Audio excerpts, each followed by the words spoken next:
Bien, tengan ustedes muy buenas noches. Bienvenidos nuevamente a la plataforma de la Federación Peruana Unificada de Abogados, reactivando algunos cursos que tenemos pendientes mediante lo que son nuestros miembros, mediante lo que son nuestros también seguidores, mediante lo que es esta plataforma de las redes sociales que se ha estado difundiendo bastante también de la Federación y que ahora, ya próximo a lo que es el año 2025, que tenemos el Congreso de Derecho Penal, Procesal Penal, Criminología, que siempre estamos ya viendo estos temas penales, ¿no? Que hemos estado también desarrollando poco a poco. En esta ocasión nos es grato ya tener la presencia en la plataforma de lo que es el psicólogo Daniel Carvajal Huancahuire. Él es psicólogo de lo que es la Universidad Nacional San Antonio de Abad del Cusco. Él ha sido experito psicólogo de la Corte Superior de Justicia del Cusco. También ha sido lo que es experito psicólogo de lo que es el Ministerio de Justicia. Ahora actualmente está a nivel nacional realizando diversos trabajos en este tema de peritaje psicológico y sobre todo en delitos sexuales.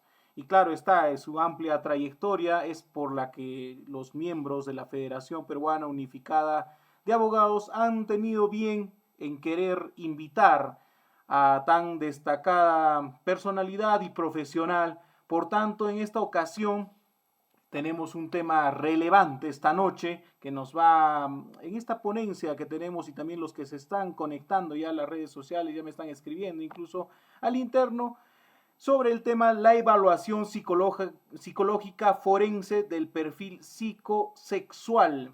Entonces, en esta ocasión dejamos y damos la bienvenida y el agradecimiento y saludo de lo que son los miembros de la Federación al psicólogo, en este caso, Daniel Carvajal Huancahuire. Adelante, doctor, y lo dejamos en esta brillante exposición.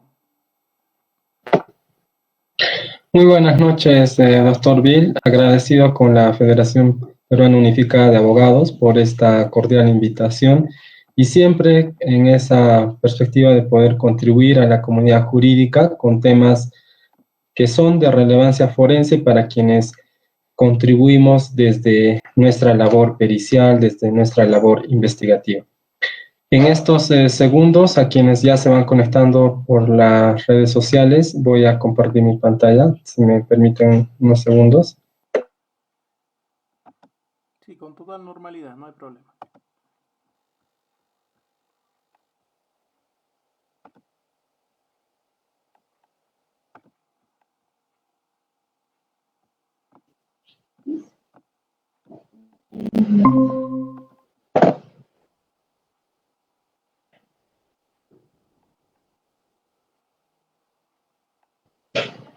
Se aprecia, se aprecia.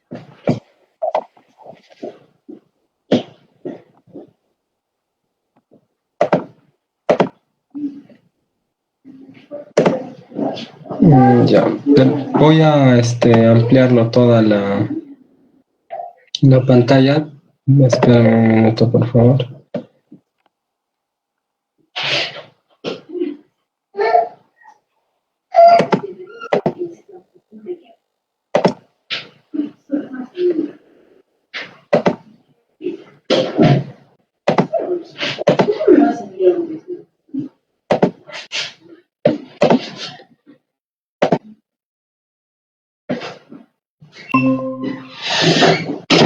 ¿Me confirman, por favor, si se está visualizando la pantalla?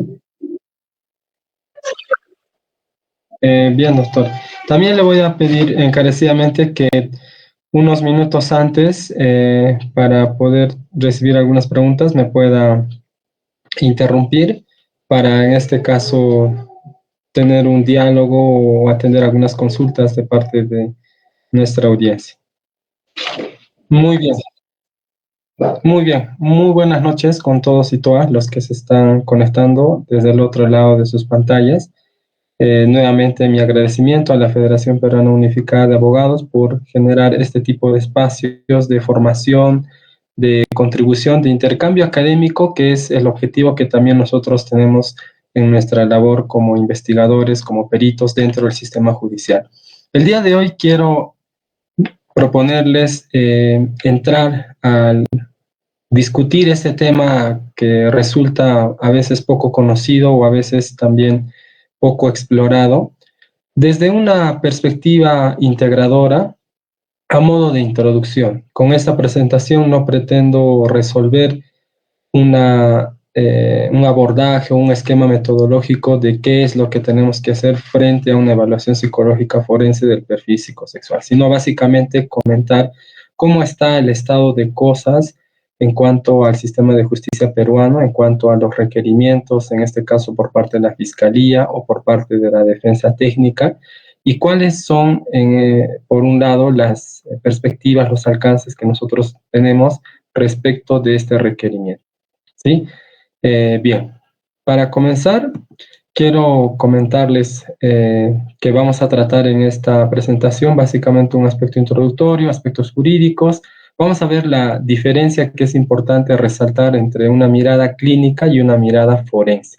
También es importante para poder determinar el perfil psicosexual tener una comprensión bastante integral, cabal, de lo que es la fenomenología del delito sexual, a nivel del modus operandi, a nivel de los modelos teóricos que manejamos y todo el esquema metodológico que comprende justamente, primero, una evaluación psicológica, la aplicación de pruebas, también conocer qué buenas prácticas tenemos y qué malas prácticas hay que evitar, y ya para finalizar, algunas perspectivas y conclusiones respecto de esta temática.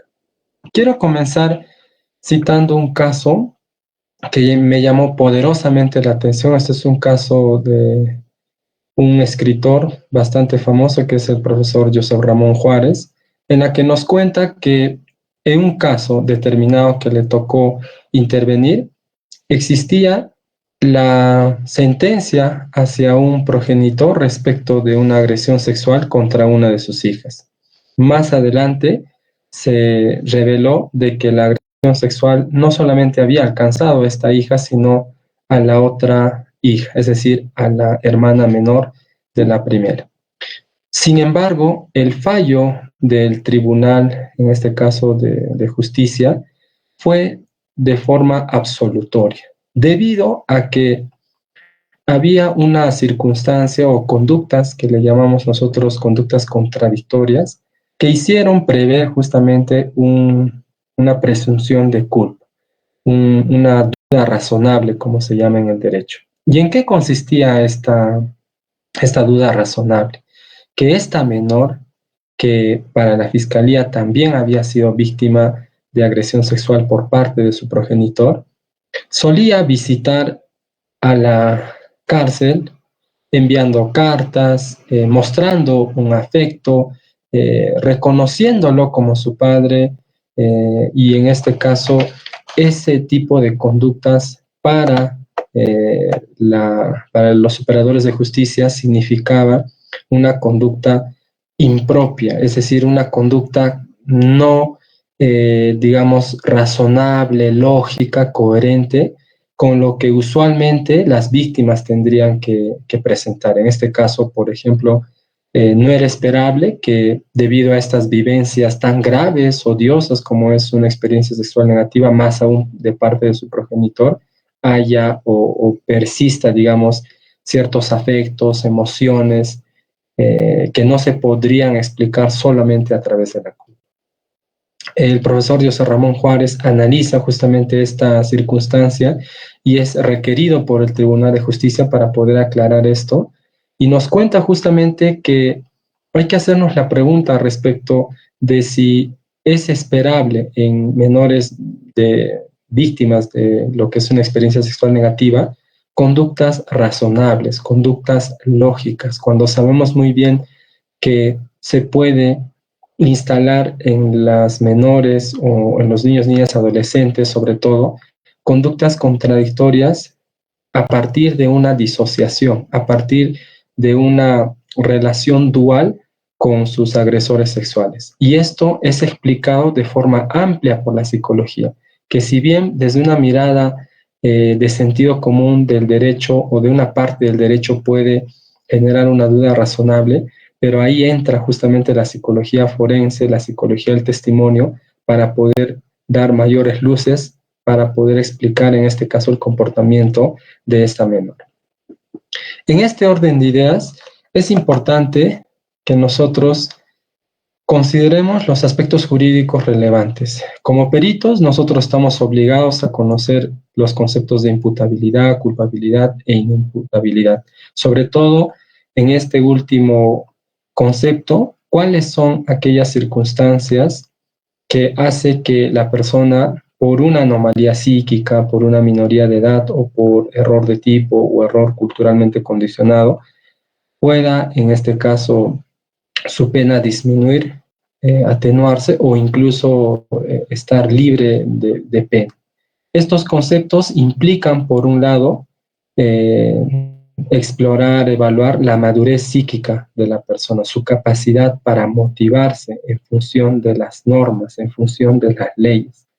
Y en este caso también, si al momento de cuando, por ejemplo, se ejecutaba dicha agresión o dicha conducta penal, estaba consciente de lo que hacía, de cómo actuaba.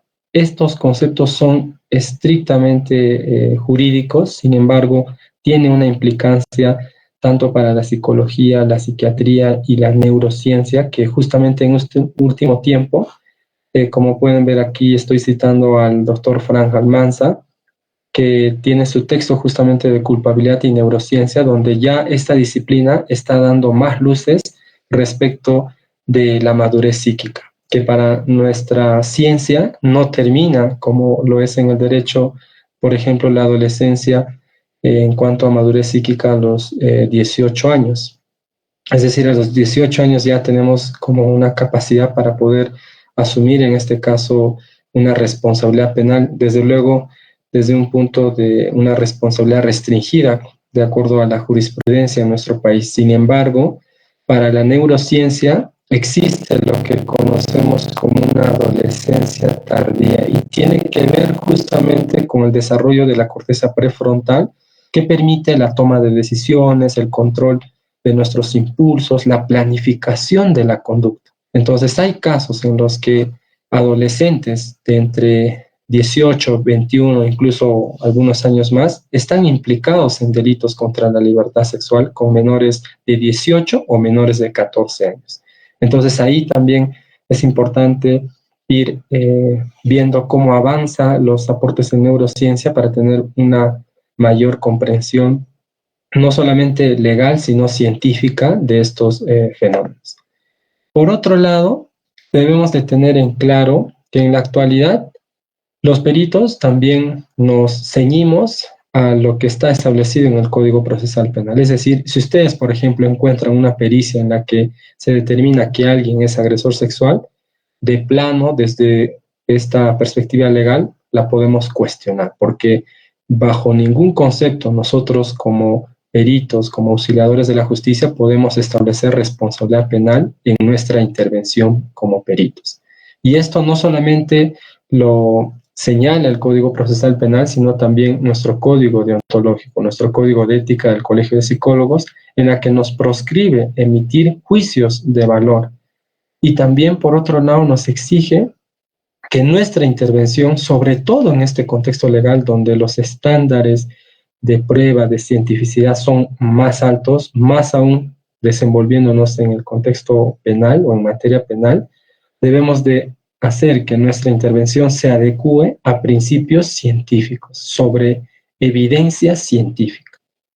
Y también debemos de recordar que como todo informe, tanto desde la ciencia que está sujeta a la replicabilidad, a la sana crítica, a la contradicción, y también desde el sistema adversarial, que es la naturaleza de nuestro proceso penal, todos los informes están sujetos a crítica, a ser refutados, a ser contradecidos a través, en este caso, de una metapericia, una contrapericia. Y por otro lado, tenemos un acuerdo plenario 4/2015 muy importante para la labor pericial, sobre todo en delitos sexuales, que establece lo que conocemos como criterios Dauber, es decir, estándares de cientificidad para valorar una prueba pericial en general, no solamente la prueba psicológica o la pericia psicológica, sino el conjunto de pruebas periciales que se ofrecen y se introducen al proceso penal.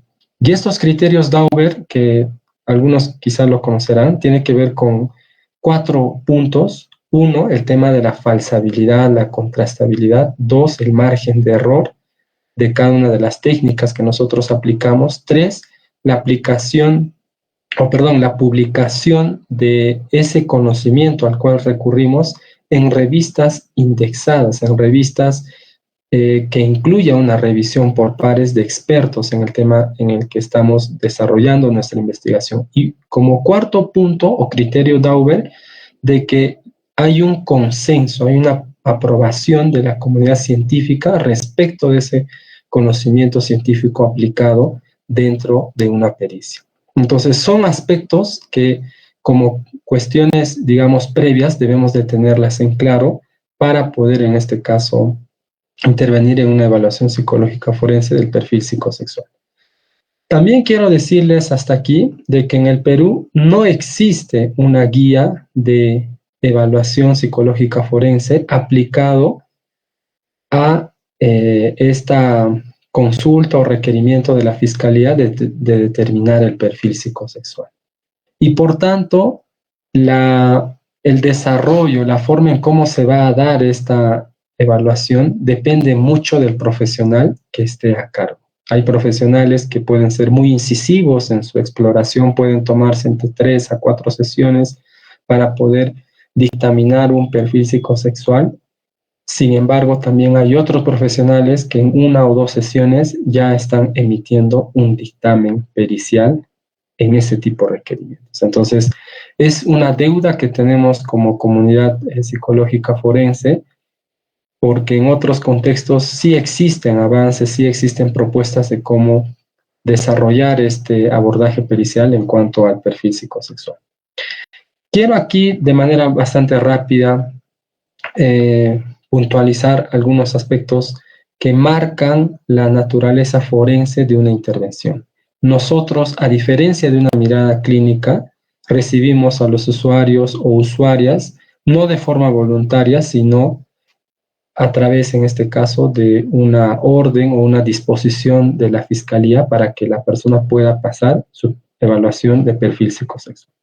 Nosotros estamos orientados a contribuir a la toma de decisiones judiciales. Si bien es cierto, generamos un espacio de confianza con la persona a la cual atendemos, también tenemos una mirada escéptica respecto de la información que nos brinda. Sabemos que en este contexto hay una alta probabilidad de manipulación, toda vez que se juegan derechos, se juegan libertades, y eso hace que las personas adopten actitudes diferentes.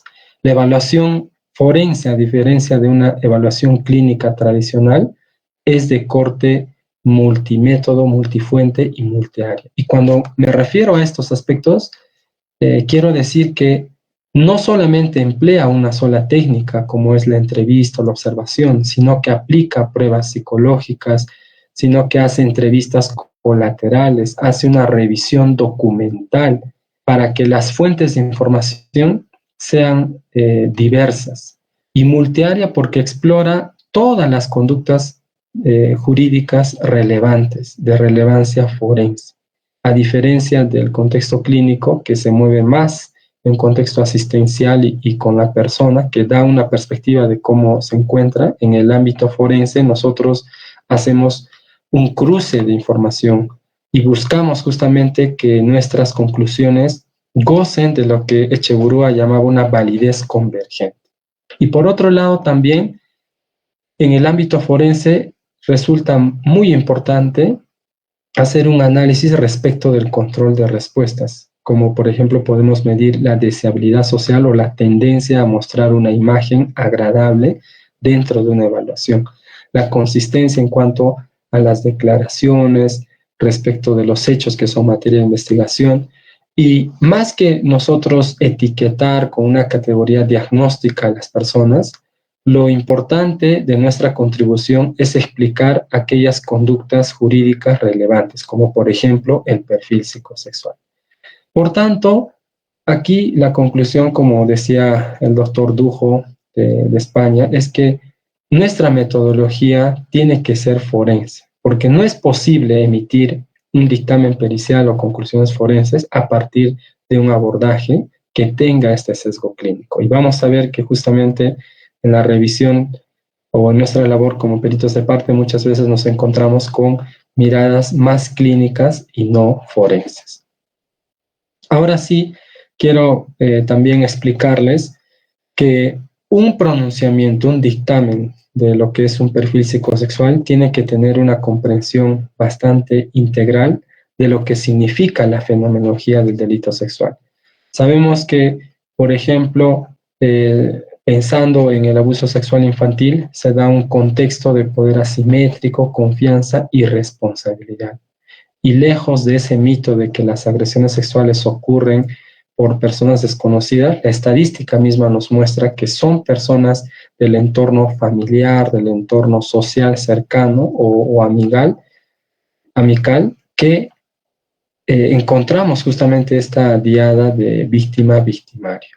Entonces, en este punto también es importante reconocer nuestro análisis desde estos contextos de poder asimétrico. Por otro lado, sabemos que toda vez que la denuncia no se da necesariamente al momento, hay una pérdida de la evidencia, sea física o biológica. Y dado que hay experiencias sexuales o formas de agresión sexual como los tocamientos que no van a dejar una evidencia médica, por ejemplo, entonces complica aún más la investigación en estos casos, dado que no hay huellas evidentes, objetivas de esa agresión. Y el hecho que también la denuncia sea tardía implica que hay una distorsión de la memoria, que es un proceso biológico natural. La memoria en el tiempo se distorsiona, tiende al olvido.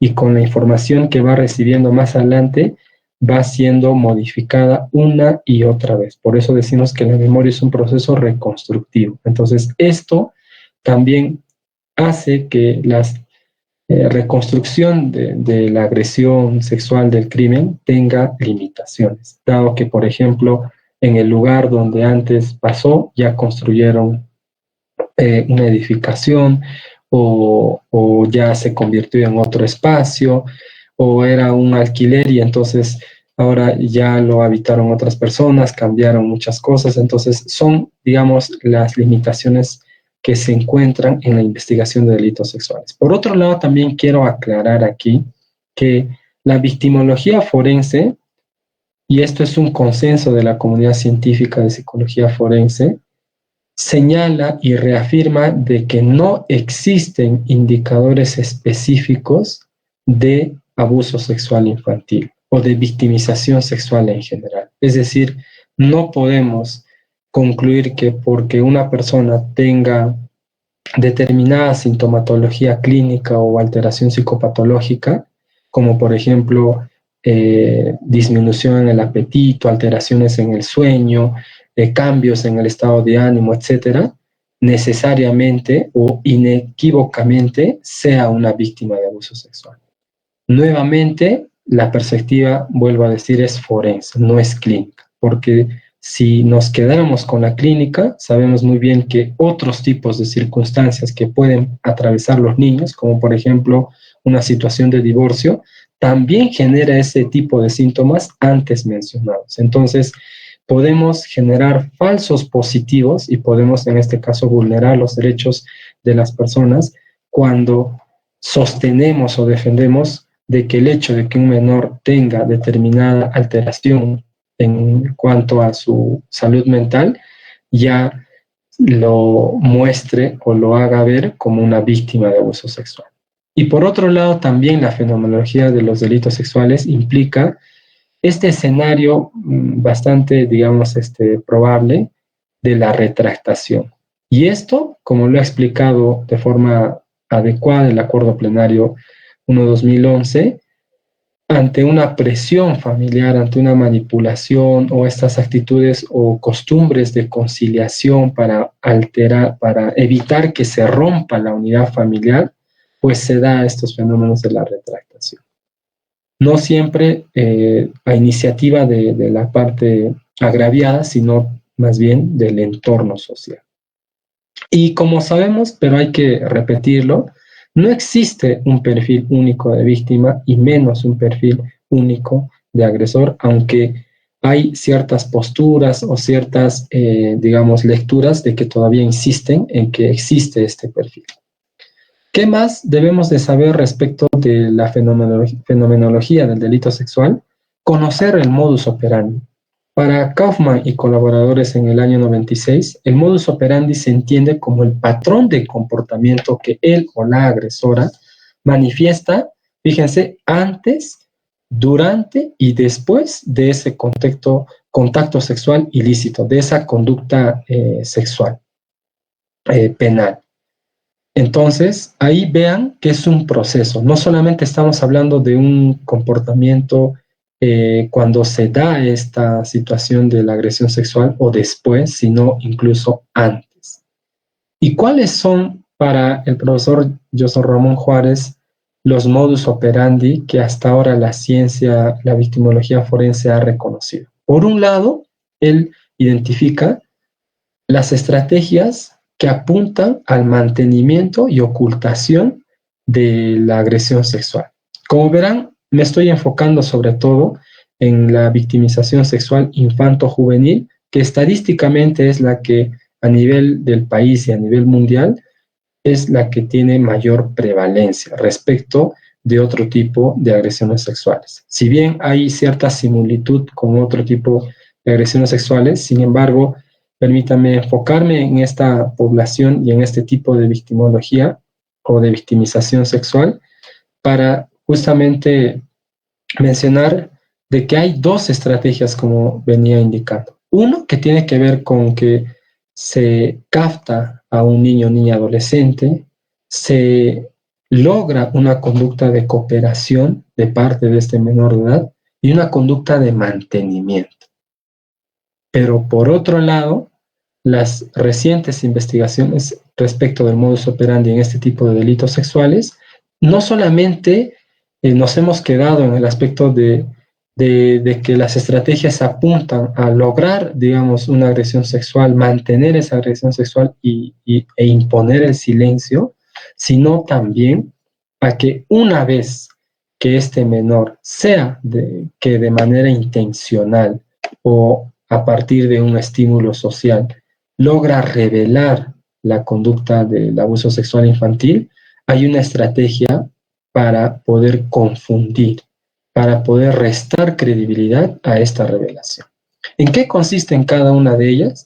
Lo que más conocemos, evidentemente, tiene que ver con la primera estrategia. Es decir, que hay una manipulación afectiva. Cuando hay, por ejemplo, un abuso sexual intrafamiliar, podemos escuchar de parte de los agresores que dicen a los niños que esta es mi forma de querer, esta es la forma en cómo papá demuestra su amor. Estamos ante una manipulación afectiva. Puede haber regalos, beneficios, no solamente materiales, sino también emocionales, mayor atención, mayores expresiones de afecto. Una característica que yo he podido encontrar en varios casos, la desensibilización progresiva. ¿Qué quiere decir? La instalación de conductas que van yendo de menos a más, es decir, conductas sexuales menos intrusivas a más intrusivas. Por ejemplo, puede haber un contacto de las manos, luego de los hombros, luego ya de partes como las piernas y ya poco a poco se va generando tocamientos. Después de tocamientos, un intento de una relación sexual propiamente, una felación, ya propiamente una relación sexual con el menor de edad. Y entonces hay una desensibilización progresiva que es una pauta secuencial, sistemática, procedimental, que emplea en este caso el agresor, es decir, va midiendo hasta dónde puede llegar y hasta dónde no deja huellas. Sigue siendo encubierta esa acción. Y eso también va de la mano con lo siguiente, la imposición del secreto. A partir de un acuerdo que pueden llegar cuando los niños son muy pequeños o cuando ya son más grandes y tienen como capacidad para contar o para poder expresar digamos, resistirse la imposición de amenazas, no solamente de castigo, sino a nivel psicológico. Castigo me refiero a nivel de castigo físico. Y cuando digo amenaza de no ser creída, a nivel psicológico. Es decir, que si tú hablas, nadie te va a creer. Si tú hablas, me voy, ya no voy a dar mantención a tus demás hermanos, o voy a hacerle daño a tu mamá o a tus otros hermanos. Por otro lado, también una estrategia de culpabilizar, de que yo hago esto porque tú me provocas, porque tú te muestras. Y también la responsabilización de las consecuencias, es decir, si tú hablas, si tú dices algo, entonces yo me voy a desaparecer, tus hermanos menores no van a tener un papá, porque claro, en nuestra sociedad culturalmente tenemos esta como disposición a mantener la homeostasis familiar, la unidad familiar, y todo aquello que apunta a romper esa unidad o estructura u homeostasis familiar se evita. Y es una evitación no solamente personal, sino también familiar, social, cultural. Por otro lado, ¿cómo se mantienen esas conductas de agresión sexual? A partir de la normalización, es decir, juegos, toques, que se puede como camuflar a partir de conductas de aseo o conductas lúdicas, que desde luego hay que diferenciarlas también con la manipulación que puede haber de este tipo de conductas en un contexto de conflictividad, cuando hablamos de falsas alegaciones de abuso sexual. Más que todo, por ejemplo, en el caso de cuando hay conflicto por la tenencia, por citar un caso.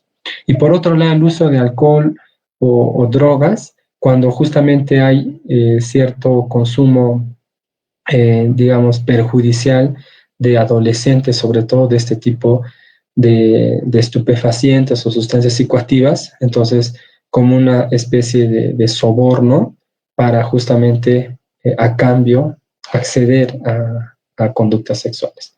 Y por otro lado, decíamos que las estrategias más actuales, contemporáneas, ya no solamente están enfocadas en el aspecto de mantener y generar un silencio respecto de estas agresiones sexuales, sino también una vez que se revela esta circunstancia, entonces hay estrategias como cambiar de nombre, pensar que esto es algo de la imaginación, que es algo del sueño, de que se puede decir a la familia que esta persona ha estado viendo personas o ha estado escuchando voces antes de que se dé esta revelación o desviación de la figura del agresor con otras personas. Entonces son estrategias, fíjense, que apuntan en este caso a restar credibilidad en la persona o en la víctima. Siguiendo con la presentación, de manera rauda les quiero compartir algunos modelos teóricos y sobre todo vamos a verlos dentro del proceso histórico para poder, en este caso, atender la evaluación psicológica del perfil psicosexual. La criminología y la psicología criminológica, la psicología forense, desde sus tiempos históricos, ha apuntado justamente a describir la personalidad, a meterse en la historia de vida de las personas que han sido consideradas monstruos, agresores sexuales seriales, asesinos seriales. Y entonces, esta mirada justamente apunta a que si nosotros logramos identificar la personalidad de una persona, es decir, sus rasgos, entendido como la disposición a tener un comportamiento que sea estable, duradero en un tiempo, en el tiempo, nos permitiría justamente elevar la probabilidad de encontrar a aquella persona que pueda estar involucrada en un comportamiento criminal, como en este caso una agresión sexual. En ese propósito es que nosotros valoramos los trastornos de personalidad, como podemos ver el narcisismo, el trastorno antisocial, rasgos como tiene que ver o patrones de comportamiento como la impulsividad, la insensibilidad emocional y otros que desde luego no los vamos a poner aquí un aspecto de tiempo. Sin embargo, la propia criminología más contemporánea señala, así como lo establece incluso el Acuerdo Plenario 4/2015, que el hecho que identifiquemos un rasgo, un tipo de personalidad, no implica necesariamente que ya encontremos al culpable o que ya haya una implicancia respecto de los hechos materiales de investigación. Y es que en la actualidad importa mucho el análisis de la escena del crimen, importa mucho lo que se conoce como la perfilación criminal, que no, digamos, se reduce a explorar cómo a través de las pantallas, series, películas o la literatura se ha ido mencionando. Y esto lo digo y hago un pequeño paréntesis, ya que existe mucha literatura, más que científica, literaria, vamos a decir, una literatura, para no ser redundante, en la que se ha explorado la vida de las personas. Sin embargo, esto, como verán, más que tener un propósito forense, tener un propósito de contribuir a un proceso penal o una toma de decisión judicial, nos aporta, claro que sí, sobre todo para poder prevenir, para poder mejorar nuestra educación, para poder mejorar todos aquellos aspectos que han podido ser encontrados en la historia, digamos, psicobiográfica de las personas que han terminado agrediendo sexualmente a un menor de edad. Como segundo modelo, quiero presentarles también, por ejemplo, lo que sostiene la Organización Mundial de la Salud a través del Clasificador Internacional de Enfermedades, la versión 11ª, que nos habla respecto del trastorno pedofílico o más conocido como pedofilia. Es decir, el concepto o la idea clave es que cuando hay alteraciones en la sexualidad, en este caso de los adultos o las personas adultas, hay un factor de riesgo que puede estar asociado a una agresión sexual infantil. ¿En qué consiste este trastorno pedofílico de acuerdo a la OMS? Que es un patrón sostenido, focalizado, intenso de excitación sexual que se manifiesta a través de fantasías, pensamientos, deseos, conductas sexuales persistentes que involucran a niños o niñas prepúberes. Entonces, aquí hay que hacer la aclaración. La pedofilia, fíjense, es una condición clínica. Es una categoría clínica que está reconocida tanto por la Organización Mundial de la Salud y también por la Asociación Americana de Psiquiatría. Ambos, con sus manuales distintos, reconocen la existencia de este trastorno pedofílico. Sin embargo, también desde la psicología forense, la victimología y la criminología, se ha desarrollado otros conceptos, como por ejemplo el conflicto sexual y la inmadurez psicosexual, que de hecho son categorías que se suele utilizar tanto en el Ministerio de Justicia y en medicina legal, o también en otras instituciones que desarrollan esta evaluación psicológica forense del perfil psicosexual. ¿Y qué entendemos por conflicto sexual? Cuando vemos una incompetencia, una insatisfacción sexual en la persona que luego termina desplazando esta satisfacción de sus deseos, volcando esos impulsos hacia menores de edad, dado que estos son sujetos que puedan controlarse por parte de los adultos y en este caso, en ese contexto de mayor poder, se reafirme su capacidad sexual. Y por otro lado, respecto de la inmadurez psicosexual, que está justamente definida como la tendencia a vivir el momento, a establecer relaciones superficiales, a tener un comportamiento más narcisista de una satisfacción propia, no importando los derechos, las libertades o las emociones de la otra persona. Y eso también vendría a significar como un factor de riesgo asociado a la agresión sexual infantil. Ahora sí, como verán, estamos hablando de los factores de riesgo. En la actualidad, tanto en México como en Colombia, se utiliza este modelo que son los factores de riesgo para poder dictaminar un perfil psicosexual o una evaluación psicológica forense a investigados por delitos sexuales, para ser más claro. Entonces, ¿en qué consiste esta teoría? Básicamente es identificar aquellas circunstancias de vida de una persona que hayan podido desencadenar este comportamiento antisocial o criminal. Por ejemplo, de acuerdo a Francisco Matamoros y también a Bar Kurtol, en el año que hemos citado, existen un sinnúmero de factores de riesgo. Acá estamos poniendo los más resaltantes. Por ejemplo, cuando hay una distorsión en cuanto a las percepciones de las relaciones familiares, porque cuando hablamos de un abuso sexual infantil, muchas veces hablamos de relaciones incestuosas. El consumo perjudicial de sustancias psicoactivas, porque es evidente que cuando una persona está en estado de ebriedad, su control de sus impulsos disminuye. Hay conductas sexuales de riesgo que pueden implicar agresión sexual, no solamente con personas desconocidas, sino también con personas del propio entorno familiar o incluso conyugal, porque sabemos muy bien que la libertad sexual no termina en el matrimonio o una relación de enamoramiento o de convivencia.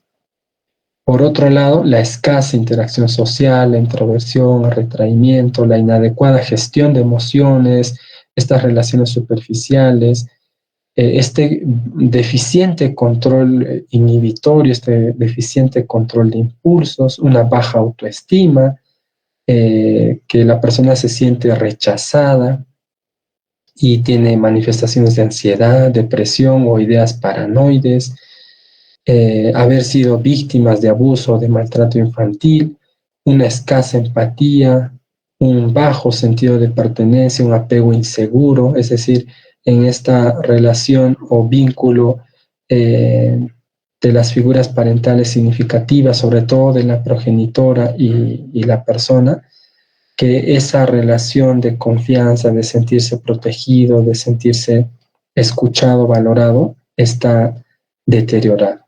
Ahí hablamos de un apego inseguro. Las alteraciones en el ámbito sexual, como son las parafilias, como por ejemplo la pedofilia, expectativas inapropiadas, disfunciones sexuales, o también la búsqueda de sensaciones, de poder experimentar situaciones de mucho placer.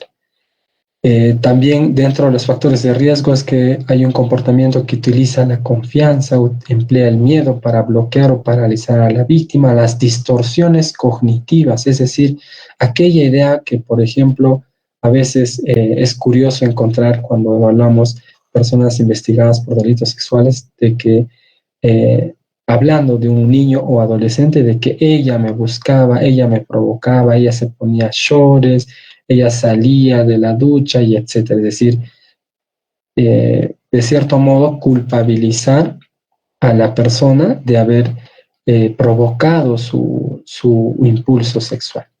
Personas que controlan, vigilan y evitan el contacto social de las víctimas. Recuerdo muy bien uno de los casos que trabajé como perito oficial, en la que la perita, la adolescente, hacía referencia a que su progenitor no le permitía salir con sus amigos, menos aún le permitía tener salidas con su enamorado, ya en una etapa en la que su interacción social crecía. Y esto porque desde muy niña era víctima de agresiones sexuales.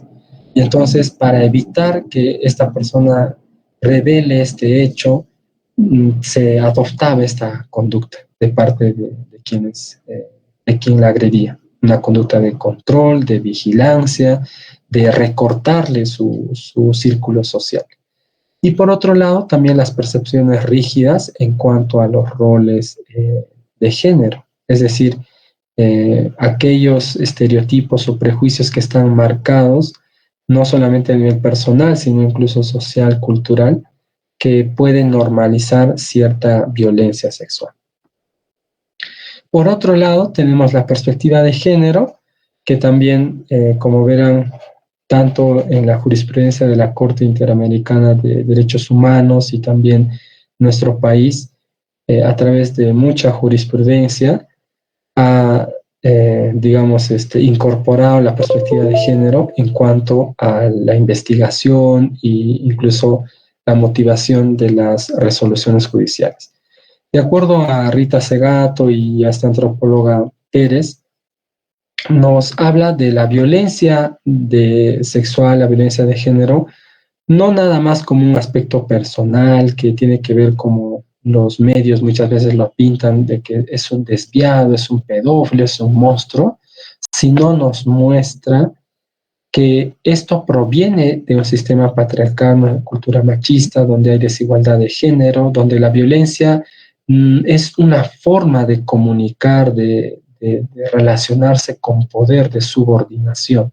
Y esto conlleva justamente a que la violencia sexual esté normalizada a partir de estereotipos y mandatos de género. Uno de ellos bastante conocido, por ejemplo, el débito conyugal, que si eres mi esposa, entonces me debes atender, en este caso una satisfacción o un impulso sexual, no importando el lugar, no importando el tiempo, no importando el contexto que puedan estar otras personas. Entonces hay una suerte de mandatos que se tienen que cumplir, en este caso sobre todo por parte de las mujeres. Y las distorsiones cognitivas que justamente van como desencadenadas a partir de estos estereotipos y mandatos de género. La perspectiva de género en nuestro país, a través de todo el movimiento social histórico que se ha generado, aunque ciertamente no deja de ser controversial, sobre todo también desde una mirada científica, que lo vamos a ver un poco más adelante, ha hecho mucho énfasis en la libertad sexual, la autonomía sexual y el consentimiento.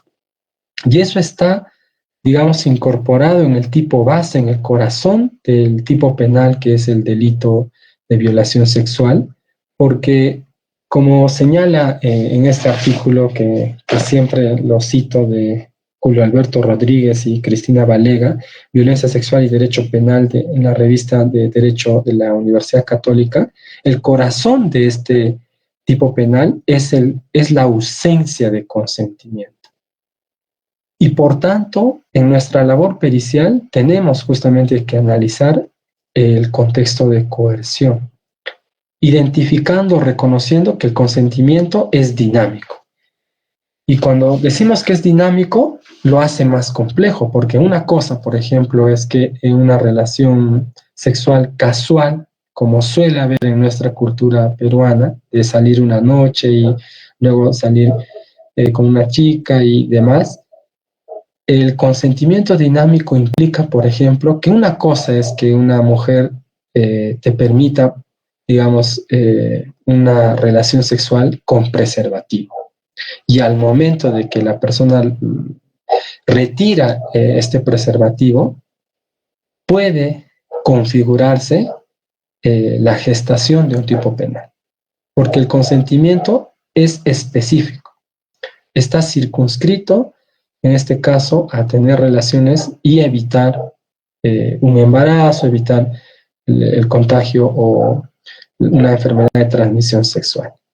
Esta práctica, que ahora se conoce como stealthing, ya ha sido llevado a los tribunales. Y los tribunales también han sostenido esta, digamos, perspectiva de género en el sentido de que el consentimiento es específico respecto del contacto o de la relación sexual propiamente. Entonces, a nivel mundial, prácticamente muchos sistemas de justicia ya han ido adoptando la autonomía, la libertad sexual, el consentimiento sexual desde una perspectiva de género, de sí es sí y no es no.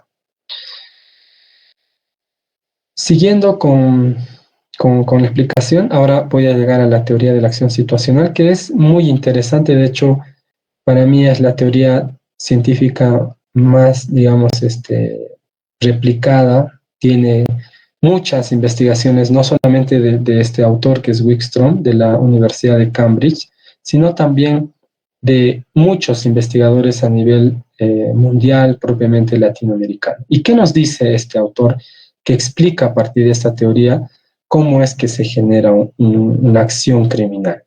Primero hay una motivación a partir de una situación, que puede ser una tentación, provocación, que puede activar en la persona ciertos deseos, ciertas necesidades y activar su sensibilidad. Pero también por otro lado está el escenario, está el contexto.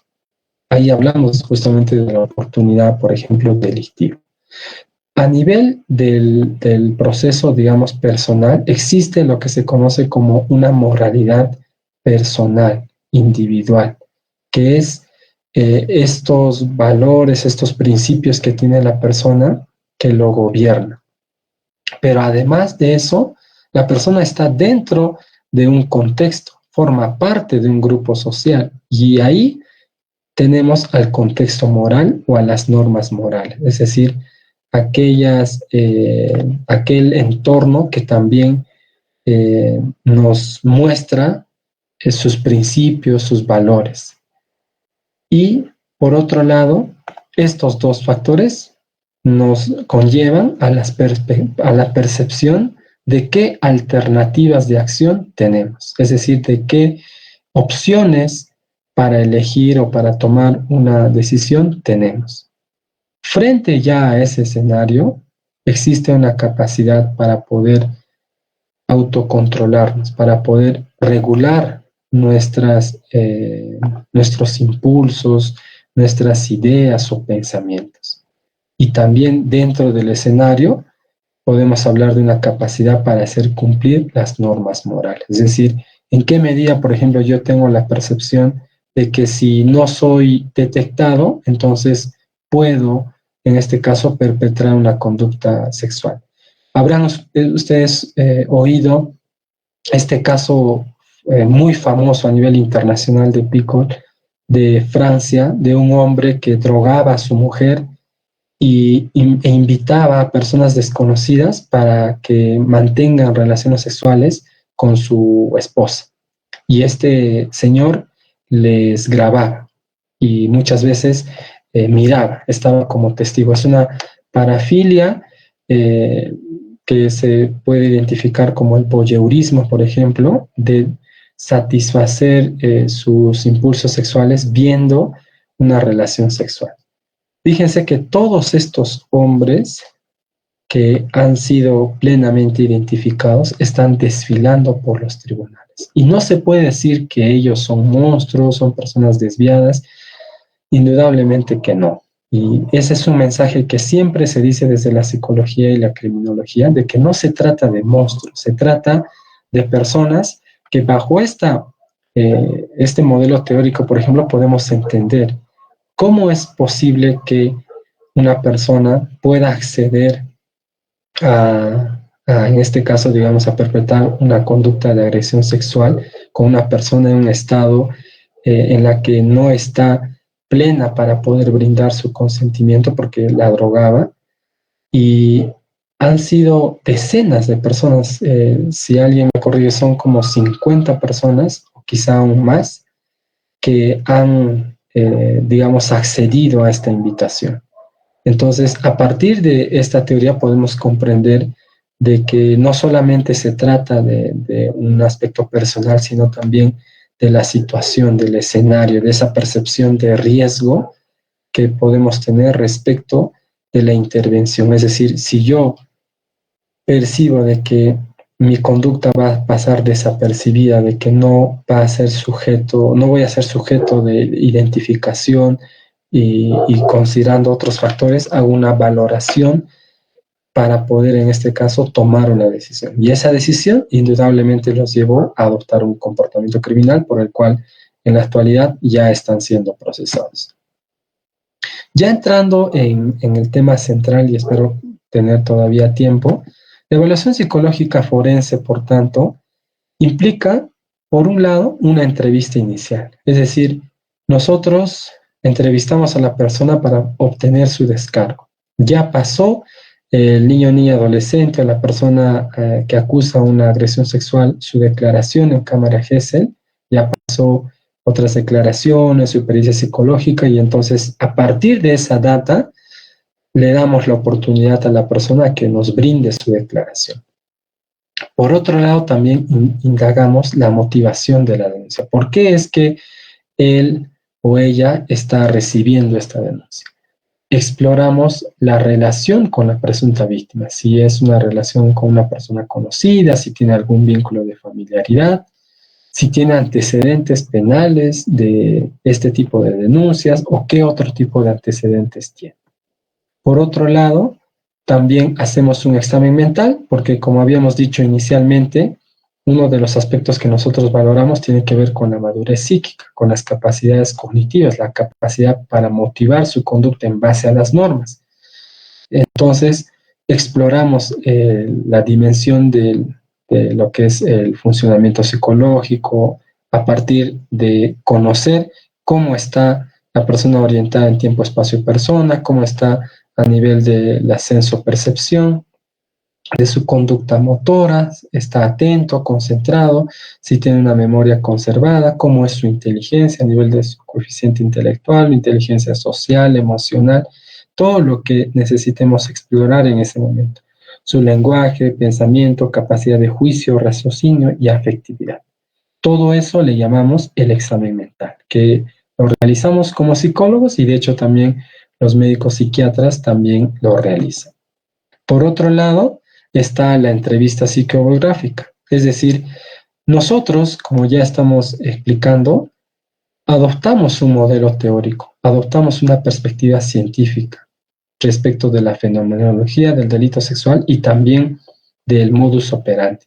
Y en este caso, si nos guiamos por el enfoque del desarrollo y los factores de riesgo, entonces a lo largo de la exploración de la historia de vida personal, de la educación, el trabajo y los otros aspectos que estamos mencionando aquí, podemos ir identificando aquellos factores de riesgo, factores de protección que pueda presentar la persona.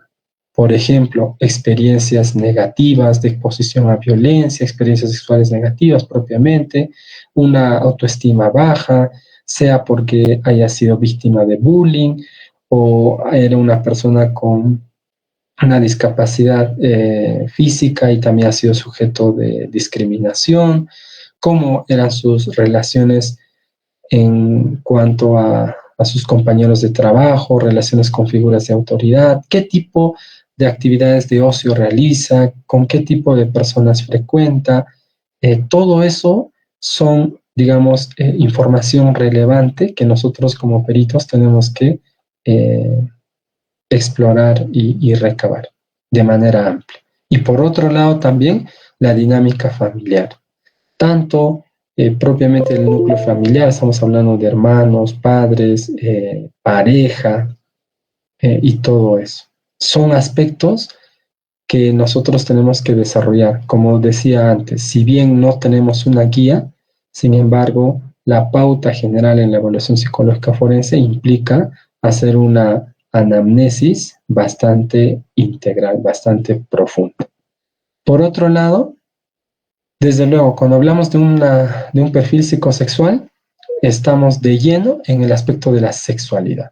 Y en la sexualidad, ¿qué es lo que nosotros indagamos? Por un lado, ¿cuándo fue, por ejemplo, su iniciación sexual, su despertar sexual? ¿Cómo ha sido su historia en cuanto a relaciones sexuales? Sus parejas, sus relaciones sexuales casuales, desde los cuántos años tuvo relaciones, con qué personas. Todos esos aspectos son áreas que nosotros tenemos que explorar. La educación, la orientación sexual que haya recibido por parte de sus progenitores, en el ámbito de la educación o en el acceso a determinadas plataformas virtuales donde también pueden los adolescentes o incluso los niños indagar o explorar determinadas dudas. Por otro lado, la orientación sexual e identidad de género, que siempre es un aspecto que se consigna dentro de esta exploración.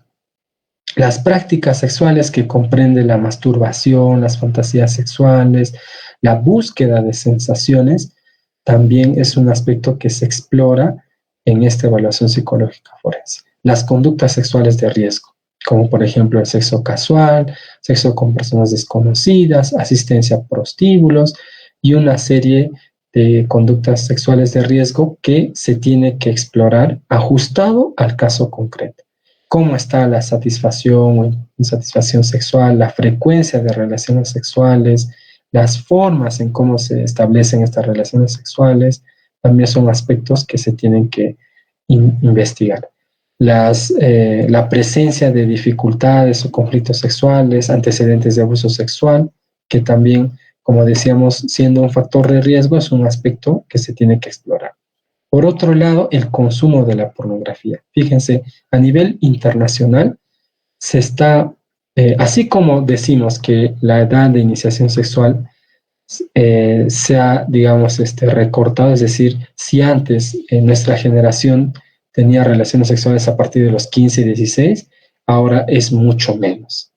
Y lo propio está pasando con el consumo de la pornografía. Y es que al tener los niños, niñas, adolescentes acceso a los móviles, a los celulares, a las tabletas, computadoras, etcétera, sin que ellos necesariamente por iniciativa busquen, pueden encontrarse con contenido pornográfico en los juegos, en las redes sociales, o este fenómeno del grooming, ¿cierto? Es decir, contactarse o adultos que se hacen pasar como niños o como adolescentes y empiezan a mantener una conversación, empiezan a enviarse imágenes y demás, entonces ya hay un acceso, en este caso, a la industria pornográfica. Y también esto se asocia a un factor de riesgo.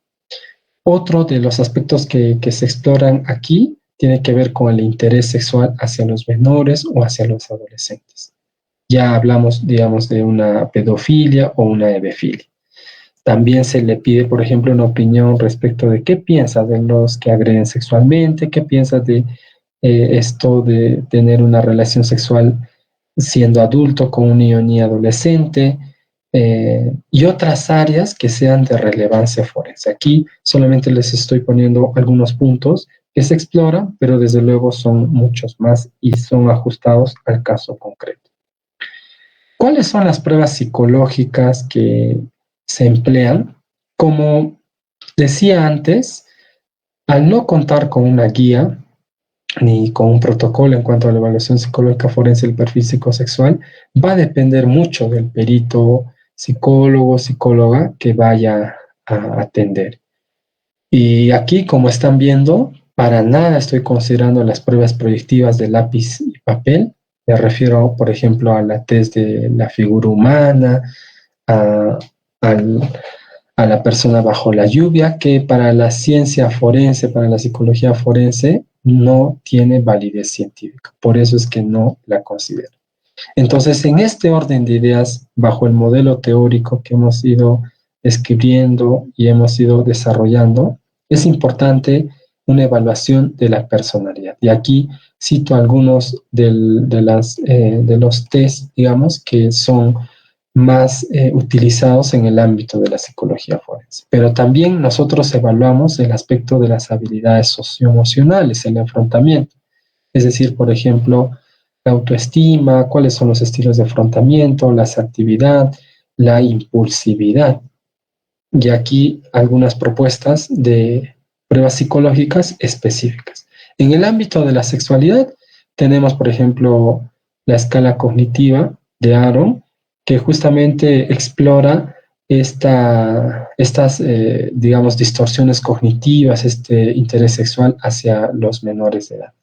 El cuestionario de actitudes hacia la igualdad de género, como habíamos dicho, desde una perspectiva de género, es muy importante identificar cuáles son las distorsiones, percepciones que tienen las personas respecto de los roles de género. La escala de búsqueda de sensación, la escala de actitudes sexistas, y también aquí hay, digamos, instrumentos que son más, digamos, actualizados, que tienen que ver con el riesgo de reincidencia en agresiones sexuales. Si bien es cierto, dentro del proceso penal no podemos hablar de que, en general, de que alguien es reincidente, salvo que, bueno, una persona haya estado privada de su libertad y luego haya reincidido en una conducta de agresión sexual. Sin embargo, aplicar este tipo de instrumentos, sobre todo nos invita a una revisión documental, a poder identificar también los factores de riesgo que puedan estar presentes dentro de la persona. Y por otro lado, la funcionalidad psicológica me refiere en este caso a explorar cómo está la persona en cuanto a su salud mental. Por ejemplo, evaluar si hay una ansiedad, si hay depresión, si hay alguna sintomatología clínica, también a nivel cognitivo propiamente cómo están las funciones mentales a partir del test de cribado cognitivo, como es el Montreal Cognitive o el Mini Mental de Folstein, que son, digamos, instrumentos que nos ayudan justamente a poder darle mayor consistencia a nuestra exploración a partir de la entrevista y de la observación. Por otro lado, también nosotros valoramos la observación de conducta, es decir, en dos niveles. Uno, propiamente la actitud. ¿Cuál es la actitud de la persona investigada frente al hecho que le están atribuyendo? ¿Lo reconoce? ¿En qué medida lo reconoce? ¿Totalmente? ¿Parcialmente? ¿Lo reconoce pero lo justifica? Por ejemplo, podemos hablar cuando se trata de personas adultas o personas con capacidad de consentimiento sexual, mayores de 14 años, que sí puede reconocer pero lo justifica, es decir, manifiesta que hubo un consentimiento sexual. También de otro lado se tiene una actitud negacionista, es decir, de no admitir ninguno de los cargos por los que está, en este caso, siendo procesado. Por otro lado, la minimización, es decir, en parte puede reconocer, por ejemplo, ciertos tocamientos, pero puede tener una actitud negacionista respecto ya del acceso carnal. Por otro lado, puede culpabilizar a la víctima o atribuir su comportamiento a una causa externa, a una circunstancia externa.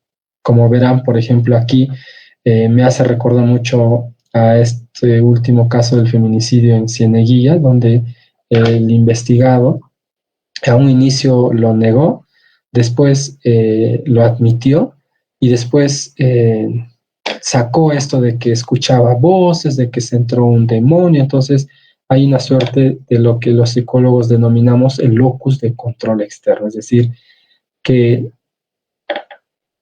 podemos, digamos, reconocer cierto comportamiento, pero lo atribuimos a una causa externa.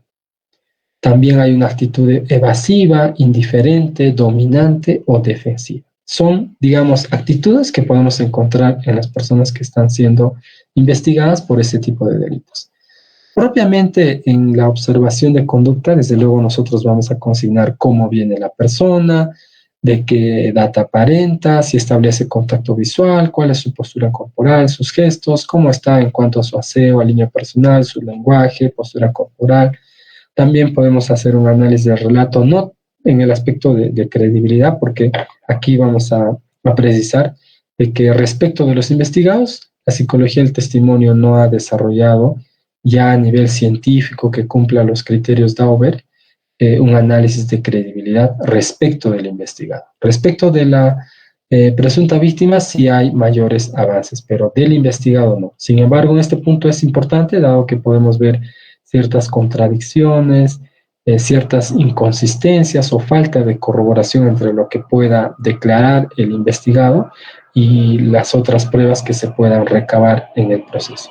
La manifestación de ansiedad, que aquí también quiero aclarar, desde la psicología del testimonio sabemos muy bien de que el hecho que una persona muestre nerviosismo no implica culpabilidad, que el hecho que una persona muestre seguridad, muestre elocuencia en su forma de hablar y de responder las preguntas, no implica que esté diciendo la verdad y que no esté engañando. De hecho, este tipo de, digamos, malas prácticas o pseudociencia puede estar presente en el perito. Es decir, al momento de explorar estos hechos, pongámonos en el caso de una persona inocente que se le está atribuyendo estos cargos, evidentemente nadie va a estar, digamos, con una estabilidad emocional, va a haber una preocupación, una ansiedad que puede erróneamente interpretarse o percibirse como un signo de culpabilidad o de estar comprometido en ese delito. Entonces acá podemos tener falsos positivos de personas, entre comillas, agresores, que en realidad esa ansiedad se debe a otra causa y no así a esta circunstancia de que pueda estar incriminado en ese delito. Por otro lado, ya para ir finalizando, hago énfasis en este aspecto, dado que me ha tocado, por ejemplo, hace poco tuve una asesoría a una persona de la ciudad de Arequipa, en la que me decía, doctor, voy a pasar mi evaluación de perfil psicosexual, pero no sé de qué se me está acusando. Luego me dijo que no había pasado la presunta víctima a su cámara GESEL. Entonces, fíjense, ¿cómo es posible de que se pueda programar o peor aún llevar a cabo una evaluación psicológica forense de perfil psicosexual si ni siquiera la persona tiene conocimiento pleno de qué cosa se le está acusando y bajo qué circunstancias? Entonces, eso, tanto desde el aspecto legal como también propiamente forense, es y constituye una mala práctica. Por otro lado, dado el poco personal que existe en las unidades médico-legales, me he topado con casos en los que la misma perito que ya se pronunció en una evaluación psicológica forense de una presunta víctima, en el sentido de que tiene afectación psicológica y su relato es consistente, coherente y congruente y demás, está evaluando al investigado.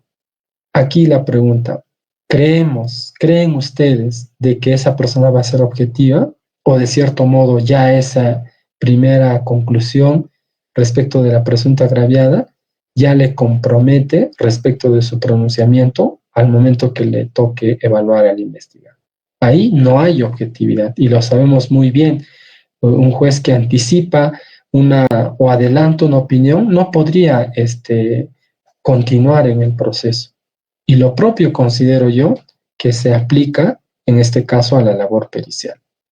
El uso de test poco confiables, test que ya no están actualizados o pruebas proyectivas. El hecho que, digamos, una persona dibuje una corbata que ya tiene una representación sexual. El hecho que una persona dibuje en la figura humana el cabello terminado en punta o los dedos terminados en punta, que significa para la interpretación altamente subjetiva impulsividad. Y en ese orden de ideas, la impulsividad estaría asociándose a un factor de riesgo de agresión sexual o de abuso sexual infantil. Entonces, nosotros también en esta labor como peritos de partes o peritos privados, hacemos esa crítica de que se está incumpliendo tanto los criterios de cientificidad, la UBER, tanto el Código de Ética del Colegio de Psicólogos, que está aplicando en este ámbito que tenemos que nosotros contribuir a una toma de decisión judicial en base a la evidencia científica a partir de pseudociencia. Y por otro lado, los sesgos cognitivos, como decía, si una persona ya se ha pronunciado en un sentido de confirmar un abuso sexual, entonces ya tiene esa postura, ese sesgo o bueno, esa conclusión. Entonces, ¿qué va a decir cuando le va a tocar evaluar al investigado? O en general, muchas veces no se diferencia una perspectiva científica de una circunstancia, digamos, que pueda generarnos cierta empatía respecto de una persona que está siendo, digamos, agredida sexualmente de acuerdo a la fiscalía.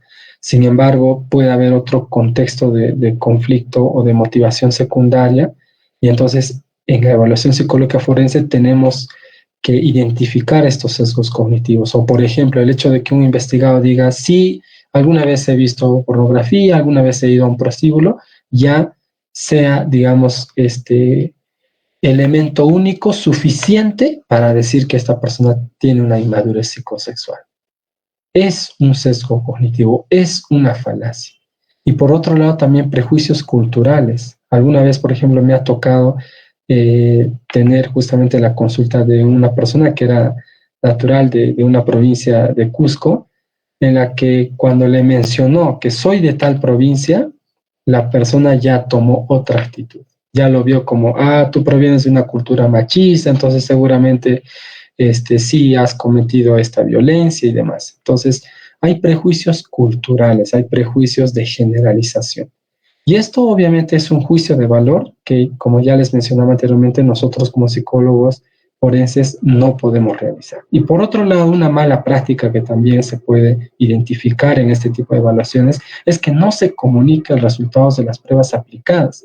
Y es que hay que decirlo con todas sus letras, lamentablemente en el país las pruebas psicológicas que nosotros aplicamos o que se aplican en las instituciones públicas no son originales, no hay un control de esas pruebas, puede estar sujeto a manipulación. Por eso es importante que en las pericias también se transparente los resultados de las pruebas que hemos aplicado. Y entonces las buenas prácticas tienen que ver justamente con eso, con una perspectiva enfocada sobre la base de la evidencia científica, pero también en derechos humanos. En Colombia, les decía, podemos aprender, por ejemplo, que en la evaluación psicológica forense del perfil psicosexual hay un consentimiento informado a la persona, es decir, se le explica para qué ha venido, en qué consiste la evaluación, qué tipo de pruebas se le va a aplicar, qué áreas vamos a explorar. No hay un secreto profesional, toda la información que va a proporcionar va a estar, digamos, insertada al proceso penal. Y eso implica que tengamos el permiso, el asentimiento expreso con huella digital, con firma, consentimiento verbal de la persona. Porque igual los investigados, así como las presuntas víctimas, no están, digamos, obligados a pasar su evaluación. Pueden decir que no y finalmente nosotros, por un aspecto de bioética, lo tenemos que respetar. Por otro lado, también es importante la lectura y respeto de los derechos. Cuando digo lectura, por ejemplo, nosotros tenemos que, como peritos, al momento de evaluar a investigados, tenemos que reconocer su derecho al silencio, su derecho a no autoincriminarse. Y aquí, si me permiten el paréntesis, ustedes conocen, por ejemplo, este caso del famoso psicólogo que cuando hubo una serie de asesinatos en la ciudad de Lima, de Poggi me refiero, Mario Poggi, bajo esta, digamos, actitud de obligarle a la persona a que se autoincrimine, lo terminó asesinando con la correa que llevaba puesta. Entonces, si bien es cierto, nosotros no seguimos esta actitud que ha tomado Mario Poggi en los años, digamos, de Lima, cuando habían esos asesinatos seriales, sino más bien podemos como tener ya un sesgo confirmatorio, un prejuicio respecto de la persona investigada y no respetar su derecho a la no autoincriminación. Es decir, el hecho de que no reconozca los cargos que se le están atribuyendo no implica que necesariamente esté adoptando una actitud negacionista. Tenemos que ser amplios, objetivos y sobre todo respetar y hacer que nuestro abordaje pericial sea en base a los derechos humanos. Por otro lado, decía la aplicación de las pruebas psicométricas porque tienen margen de error, porque tienen una aprobación de la comunidad científica, un control de los sesgos cognitivos. Como peritos tenemos que reconocer qué tipo de sesgo podemos nosotros, digamos, ser víctimas a lo largo del proceso de evaluación. El informe tiene que ser replicable, por tanto, tiene que utilizar hipótesis, tiene que transparentar sus resultados, tiene que comunicar cuáles son los hallazgos de cada una de las pruebas psicológicas a las que fue sometida la persona investigada. Y hay una exploración integral. En suma, una buena práctica consiste en utilizar un marco teórico científico que guíe nuestra entrevista.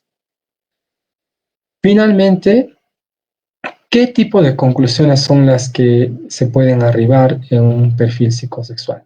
Aquí también quiero mencionar que en realidad el término más adecuado sería, en este caso, una evaluación psicológica forense a personas investigadas por delitos sexuales, dado que el perfil psicosexual estaría más enmarcado en lo que se conoce como una perfilación criminal, que es un trabajo mucho más integral, de corte interdisciplinario, donde no solamente intervienen psicólogos, sino criminólogos, médicos forenses, otro tipo de investigadores forenses, y que la etapa en la cual se hace la perfilación criminal no es una etapa en la que recién se están recabando las investigaciones. Como decía el doctor Aurelio Coronado, que también trabaja con este psicólogo forense norteamericano Brent Turbey, que tienen dos obras muy destacadas, Criminal Profiling y Psychological Criminology,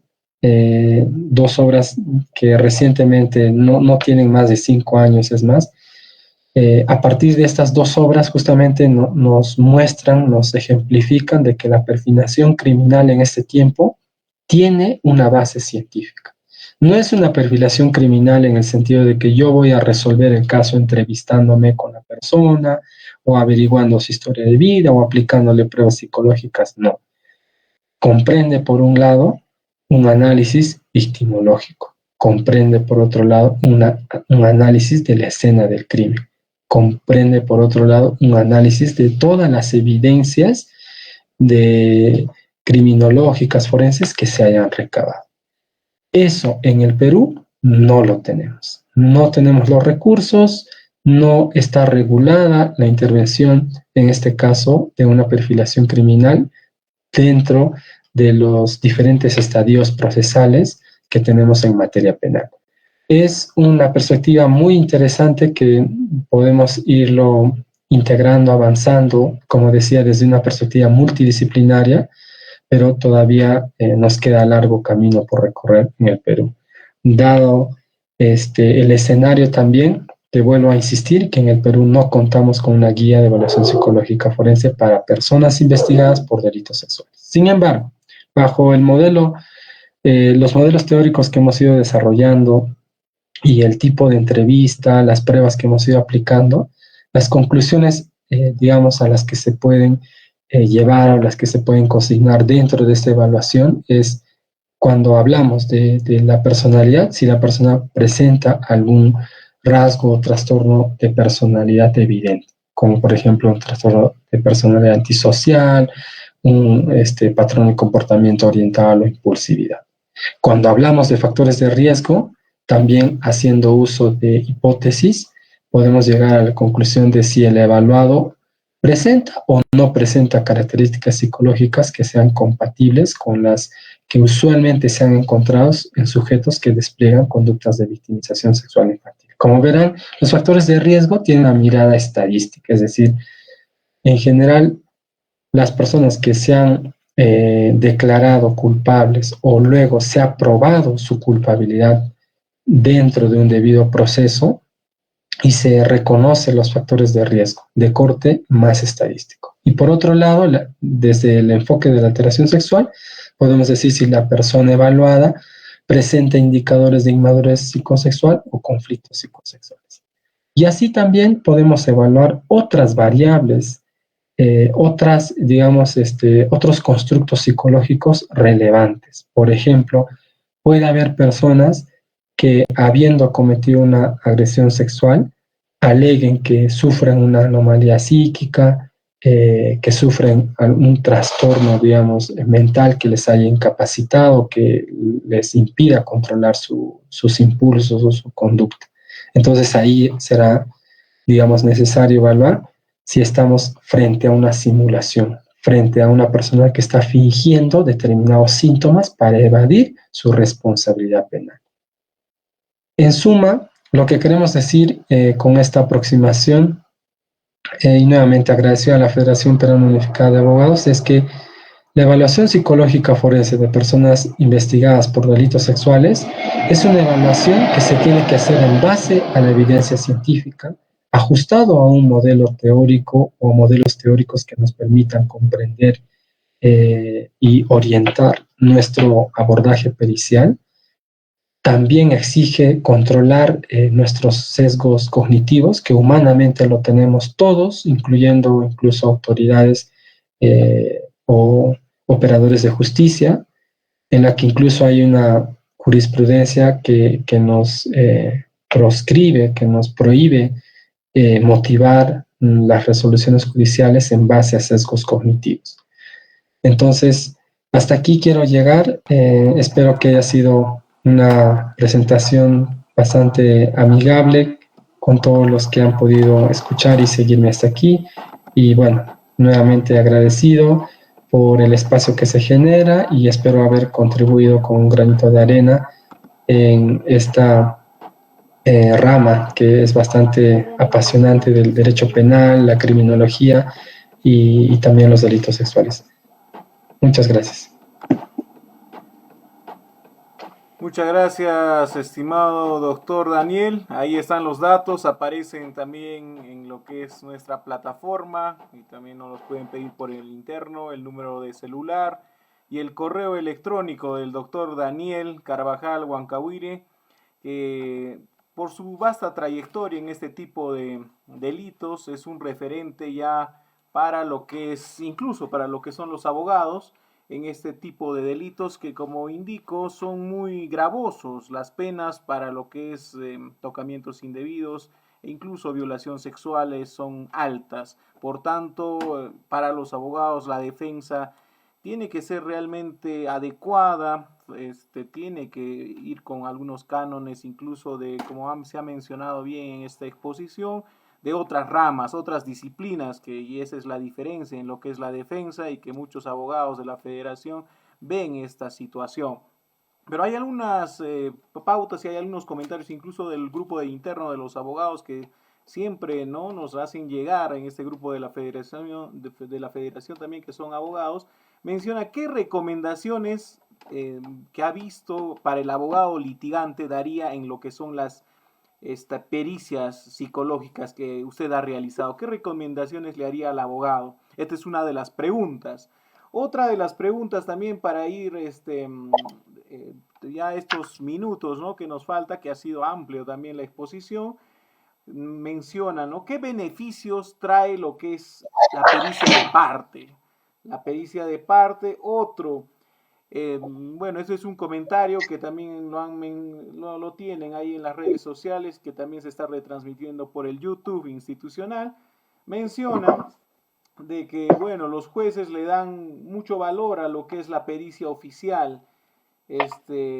Si preguntan si nuestro expositor ha estado en un debate pericial y qué resultados tendría o qué recomendaciones habría en este tipo de circunstancias, puesto de que en el juicio oral se suceden ese tipo de situaciones, mencionan.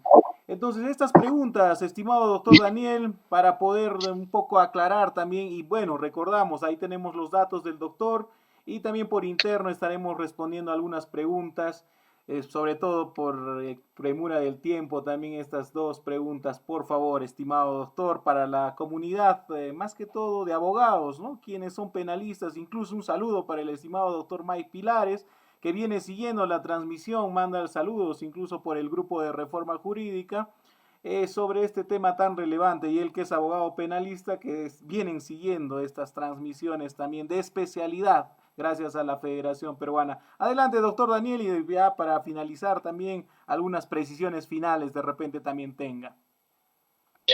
Sí, doctor, gracias a todos los que han seguido la transmisión en vivo y nos dejan algunas preguntas. Bien, voy a comenzar por la siguiente pregunta. En efecto, los jueces, por este principio de inmediación, suelen otorgar mayor valor probatorio a la pericia oficial, dado que señalan de que ha tenido contacto directo con la parte agraviada, no solamente hablando de los psicólogos, sino incluso de los médicos. Sin embargo, para nosotros ese es un argumento, digamos, muy débil, dado que en general la ciencia está sujeta a contradicción, está sujeta a ser replicable. Ya nos ha mostrado los diferentes casos a nivel internacional que con una evidencia forense que no es sujeta a la cientificidad, se puede condenar a personas inocentes. Por eso es que dentro de la ciencia forense se hace énfasis en que nosotros no tenemos la verdad absoluta, no tenemos la última palabra. La ciencia no es exacta al 100%. La ciencia habla de probabilidades, habla de hipótesis que tienen que ser comprobadas y solamente son comprobadas a través de una metodología científica. Pero ¿qué pasa? Sobre todo en los delitos sexuales, verán los abogados penalistas que en las pericias no se plantean hipótesis, en las pericias no se demuestra el nexo de causalidad entre, por ejemplo, la afectación psicológica y el hecho materia de investigación. Y ahí justamente entramos los peritos de parte para poder cuestionar la metodología científica, el nexo de causalidad, para poder identificar los sesgos cognitivos que haya podido, digamos, motivar al perito a concluir de esa manera, pero no nada más una crítica a la parte metodológica o a la parte, digamos, de la ausencia de buenas prácticas o criterios de cientificidad, sino también el perito de parte tiene mucha relevancia, no hablo solamente del psicólogo, sino en general, porque sabemos muy bien que la fiscalía viene, en este caso, con peritos, y la defensa también, por derecho, por igualdad de armas, requiere de otros especialistas que le puedan asesorar en base a la evidencia científica. Entonces, un perito de parte que, por ejemplo, participa desde la instalación de la prueba anticipada en cámara Gesell, puede ir advirtiendo el estilo de la entrevista, si es una entrevista sugestiva, si es una entrevista con sesgo confirmatorio, si es una entrevista donde no solamente se sugestiona, estimados abogados, desde las preguntas o desde la interacción verbal, sino incluso de los gestos. Hace poco, por ejemplo, me tocó revisar o participar en una cámara Gesell donde se puede observar en la profesional psicóloga que hace gestos, por ejemplo, te tocó de esta manera, te tocó por debajo de la ropa y hace gestos de introducir su mano dentro, digamos, de su blusa.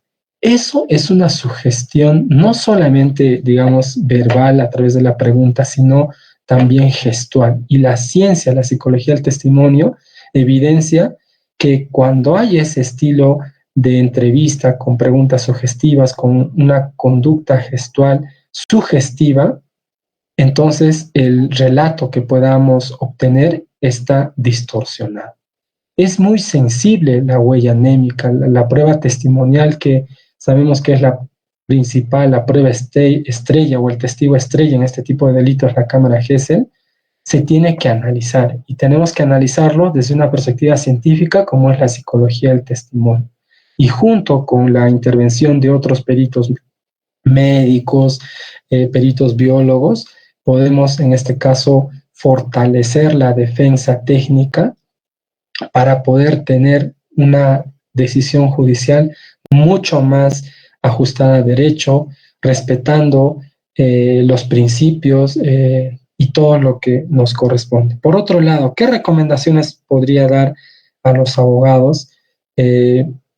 Estamos creciendo, creo yo, en la comunidad de psicólogos, tanto como los peritos oficiales y también los peritos privados, y siempre estamos en esa disposición de poder compartir estos conocimientos. Yo creo que este tipo de espacios justamente abre un diálogo de intercambio académico, de experiencia profesional, en la que de nuestra parte siempre está esa disposición a poder, por ejemplo, leer un expediente, dar un punto de vista, y entonces creo que lo que está faltando es que la comunidad jurídica se pueda, digamos, pueda fortalecer su diálogo, su comunicación con la comunidad forense.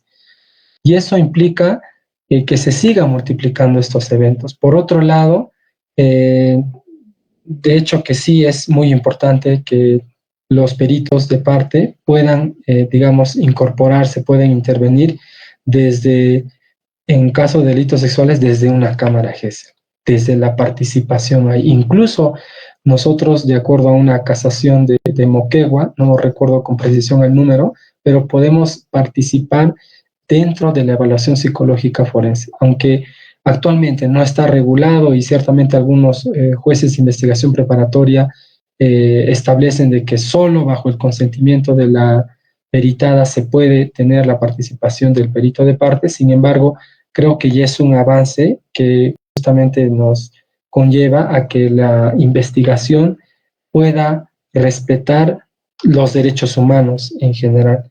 Por otro lado, respecto de las recomendaciones en el debate pericial, ciertamente en este último tiempo yo he ido observando de que los debates periciales se están disminuyendo. Imagino por un tema de economía procesal, aunque de nuestra parte siempre que trabajamos con los abogados y abogadas solemos, digamos, solicitar un debate pericial justamente para poder eh, identificar, para poder cuestionar al perito oficial respecto de algunas fallas metodológicas, respecto de algunos errores en cuanto a la entrevista única o en cuanto al manejo de los sesgos cognitivos. Sin embargo, no muchas veces se atiende esto. Sin embargo, una vez que se da este contexto, evidentemente nosotros hacemos un trabajo previo con el abogado de forma organizada para el contrainterrogatorio al perito oficial y dado el debate pericial para señalar de manera estratégica y junto con la teoría del caso, digamos,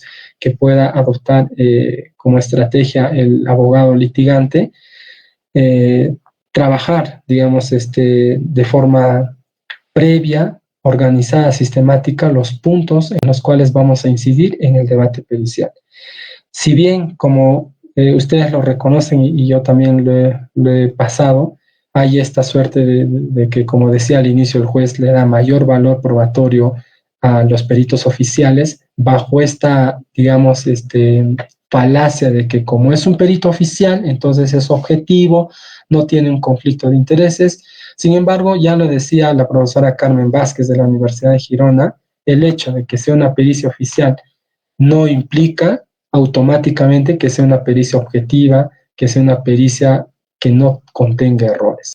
Incluso los expertos, señala la doctora Carmen Vázquez, pueden llegar a cometer errores, justamente en esa adopción de que como ya tiene muchos años de experiencia y trabaja para el Instituto de Medicina Legal, entonces la posibilidad de cometer errores es menor. Sin embargo, no es así. Todos, independientemente si ejercemos una labor pericial oficial en las instituciones públicas, una labor pericial privada, estamos sujetos a cometer errores. Y nuestro informe, así como nuestra actuación, digamos, como peritos en el proceso penal, habla por nosotros mismos. En general, yo considero que la comunidad de psicólogos forenses en general está creciendo y muestra de ello creo que es este tipo de espacios donde toca contribuir, toca intercambiar conocimientos, experiencias para un mejor ejercicio del derecho, para una mejor administración de la justicia. Gracias, doctores. Muchas gracias, estimado doctor. Bueno, hay una pregunta final de Enrique Choquenaira y Mata, que también, bueno, está siguiendo lo que es mediante una de las plataformas. Menciona cómo determinar si una persona es madura o inmadura psicosexualmente. Doctor, esta pregunta para finalizar también esta transmisión que nos parece también excelente y muy productiva, ¿no? Como se ha mencionado. Adelante, doctor. Sí, agradecido al colega Enrique, que también trabaja en una unidad médico-legal de la región San Martín. Bueno, como decíamos, desde la perspectiva teórica de que la agresión sexual es explicada a partir de las alteraciones sexuales, lo que tenemos que explorar en cuanto a la inmadurez sexual tiene que ver justamente con cómo se ha desarrollado la sexualidad de esa persona, cómo ha sido el tipo de apego, en este caso, en sus primeras etapas de vida, cómo ha sido las áreas propiamente en cuanto a su relación afectiva, sexual con pares, con personas de su edad, con personas menores que esta.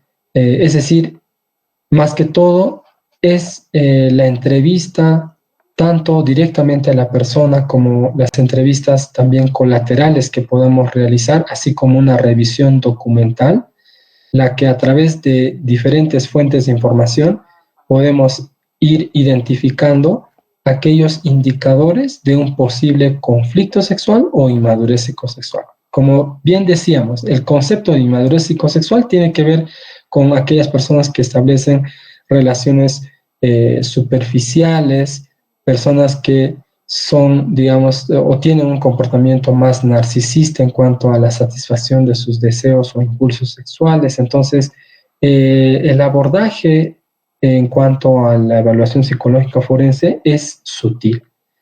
Y por eso es que inicialmente nosotros hacemos una entrevista cognitiva, como en términos de este autor español Echegurúa, sería una entrevista clínica forense, una entrevista en la cual debemos de ser bastante sutiles, audaces para obtener la información, porque si nosotros vamos a establecer preguntas que sean fácilmente advertidas, como por ejemplo, eh, ¿alguna vez te ha interesado tener relaciones sexuales con menores de edad? Evidentemente la respuesta va a ser de corte negativo. Entonces, este abordaje en cuanto a la entrevista, la revisión, la entrevista psicológica forense principalmente tiene que ser bastante sutil. Tiene que ser una entrevista de conocimiento, de exploración. Y aquí ya mucho tiene que ver la experticia del perito psicólogo para poder justamente obtener la información de manera confiable y esa información incorporarla a toda la evaluación psicológica forense. Gracias, Enrique. Excelente, excelente. Muchas gracias, estimado doctor Daniel. Bueno, que el tiempo queda corto. Existen varias aristas todavía del tema. Incluso piden otro tipo de temas, ¿no? Cámara GS, así nos ponen acá los colegas. Pero en su momento estaremos también coordinando acá gracias a la predisposición del doctor Daniel, que es un colaborador de años también a través de todo lo que son, incluso del Instituto Peruano. Cuando todavía salió lo que es la ley de violencia familiar, éramos los pioneros en realizar este tipo de eventos y fue uno de los expositores, fue también el doctor Daniel, que nos acordamos ahí todavía en el año 2016.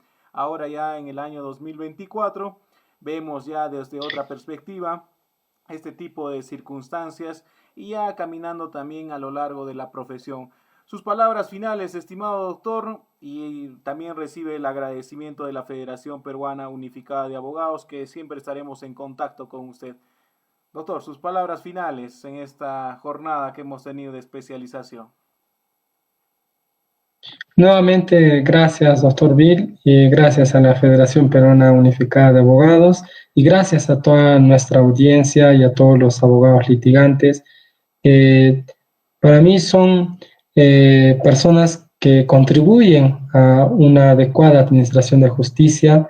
Me ha tocado colaborar con varios estudios jurídicos y como comunidad psicológica forense siempre estamos en la disposición de poder seguir generando estos espacios de intercambio académico, intercambio de experiencia profesional, que para mí es una necesidad constante. Nuestra actualización, el derecho y la ciencia, la criminología, la psicología, la victimología forense, necesariamente tienen que ir de la mano. Nosotros como profesionales que nos consideramos también investigadores científicos, estamos siempre en esa disposición de contribuir a la estrategia, a la defensa técnica, porque se trata aquí nada más y nada menos que derechos humanos. Son derechos humanos que nos comprometen en toda nuestra labor profesional y sobre todo en base a una conducta ética y a la evidencia científica.